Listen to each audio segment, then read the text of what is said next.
We all have different fears as children. Sometimes you grow out of them. Other times, they follow you to adulthood. No one goes through life without any fear because it shapes who we are and what we become. I am afraid of silly things, such as the dark, mirrors, and what follows close behind me in the dark.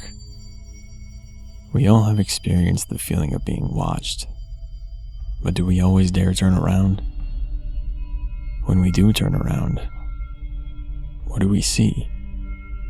What do we fear of seeing? I recall this one night I spent home in my apartment. It was a pretty calm November evening, not too much going on in the neighborhood. My upstairs neighbors had quieted down, so it was just the silence and I. I was up late working on a gift for a close friend of mine. I was making her a Legend of Zelda bleached t-shirt. I thought the idea was pretty creative, so I decided to try it out as a gift idea since Christmas was right around the corner.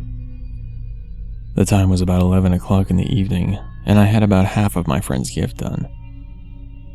I'd grown very thirsty, and the need to empty my bladder was overwhelming. I've always felt uneasy about being alone since I was usually never alone, so leaving my room at night was a nerve-wracking thing for me. Opening the door filled me with terror because there was a small chance that I could come face to face with the thing that follows me in the darkness. One swift turn of the handle and the door unlatches. I take a deep breath and pull the door open, waiting to finally see what it looks like. Nothing. Relief rushes over me to know that I don't have to see it. I calmly walk to the light switch diagonally across the hall. My eyes trail to the left, through the darkness of the hall to the living room. My adrenaline rises, then quickly falls. I mistake the vacuum handle as an arm. I do it every night, but it still scares me the same way each time. I flip the light switch, and the hall becomes illuminated. I turn right and head to the bathroom.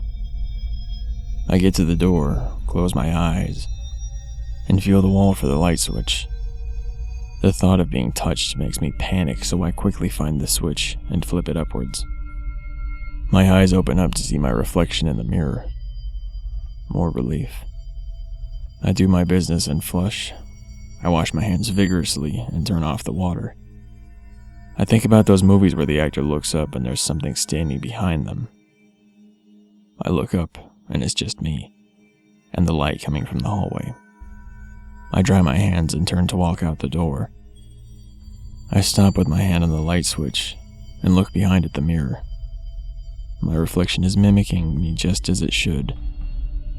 I shut off the lights and head to the kitchen. I reach the kitchen in about 10 steps. I open the fridge and browse through some of the things I have in there to munch on. I grab a water and stand up. I turn my head toward the door, and I see something move through my peripheral vision. I brushed it off the best I could, and turned the kitchen and hall lights off. I keep my eyes focused on the light coming from my room.